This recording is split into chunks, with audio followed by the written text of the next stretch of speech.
वाली है। अब खबर की विस्तार और पूरी डिटेल लेकर मेरे सहयोगी कुशल हमारे साथ जुड़ चुके हैं। कुशल, मॉर्निंग। बहुत बड़ा डेवलपमेंट यहाँ पर होता हुआ दिखा है, तो पहले तो यही डिटेल्स बता दीजिए, टाटा मोटर्स जो अपने कारोबार को बांट रही है, एग्जैक्टली क्या इरादा है, क्या 2 हिस्सों में बटेगा? बिल्कुल। मॉर्निंग नेहा, आप देखिए यहाँ पर टाटा मोटर्स के लिए एक मच अवेटेड स्ट्रेटेजिक मूव बनता हुआ नजर आ रहा है, जहाँ पर ये जो एग्जिस्टिंग इनकी कंपनी है उसको 2 हिस्सों में बांटती हुई नजर आएगी। एक होगा पैसेंजर व्हीकल्स और दूसरा होगा कमर्शियल व्हीकल इनका कारोबार। पैसेंजर व्हीकल्स के अंतर्गत यहाँ पर एक तो इनका जो पेट्रोल और डीजल वाली गाड़ियां हैं जिसको हम आइस इंजन कहते हैं वो आता हुआ दिखेगा। साथ ही जो इनका पूरा का पूरा इलेक्ट्रिक व्हीकल का पोर्टफोलियो है वहां पर फोकस रहेगा, और साथ ही JLR ये भी पैसेंजर व्हीकल्स के अम्ब्रेला के अंडर ही आता हुआ नजर आएगा। तो 3 इंपॉर्टेंट पोर्टफोलियोज जो हैं इनकी कार्स के, वो यहां पर पैसेंजर व्हीकल्स में आते हुए दिखेंगे। साथ ही कमर्शियल व्हीकल कारोबार, ऑफ कोर्स कंपनी बढ़िया मार्केट शेयर ऑलरेडी होल्ड करती हुई नजर आई है, तो अब स्पेसिफिक फोकस दोनों ही कंपनी के कारोबार पर आपको आता हुआ दिखेगा।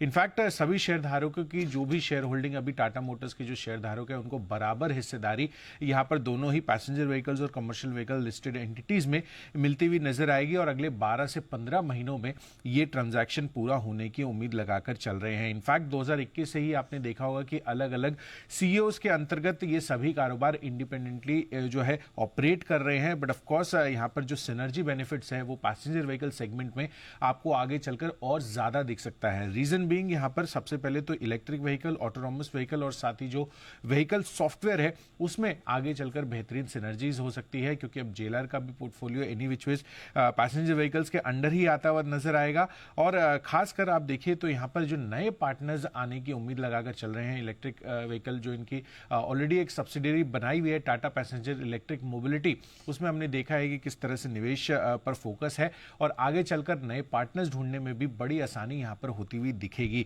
इनफैक्ट PV और EV की पहले से ही आप देखिए तो अलग अलग सब्सिडियरी बनने से ऑलरेडी कंपनी को बड़ा फायदा मिलता हुआ नजर आ रहा है। इनफैक्ट कारोबार के हिसाब से आप देखिए तो पैसेंजर व्हीकल्स अगर आप JLR को इंक्लूड कर लेंगे तो करीबन 82%, अब 82% हिस्सा इनके कारोबार का पैसेंजर व्हीकल्स में आएगा, और साथ ही 18% हिस्सा जो है कमर्शियल व्हीकल्स का होता हुआ दिखेगा। और मार्जिन्स के लिहाज से भी 10.95% ब्लेंडेड मार्जिन्स आ रही है 9 मंथ FY24 के लिए पैसेंजर व्हीकल्स की, जिसमें JLR भी इंक्लूडेड है, और कमर्शियल व्हीकल की 10.4%, यानी कि दोनों की ही मार्जिन्स PV और CV की 9 मंथ FY24 देखेंगे तो 10% के ऊपर की है। ऑलराइट, चलिए, तो ये तो हमें कुशल ने बहुत अच्छे तरीके से समझा दिया कि एग्जैक्टली किस तरह का ये डिवीजन हो रहा है और क्या क्या डिटेल्स इसके हैं। अब बताइए, ब्रोकरेजेस को ये बात पसंद आ रही है कि नहीं, मतलब उनका क्या कहना है, क्या रिएक्शन है?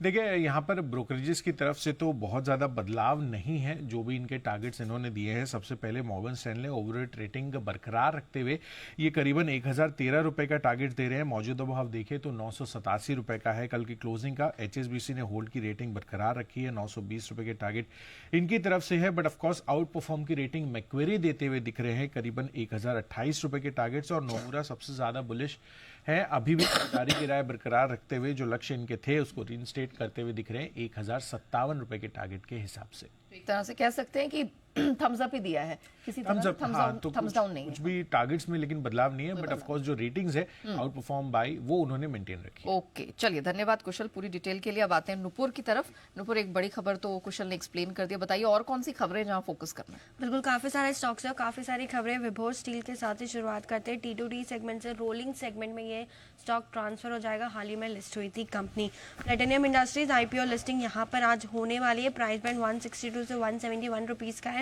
एंटायरली फ्रेश इशू था।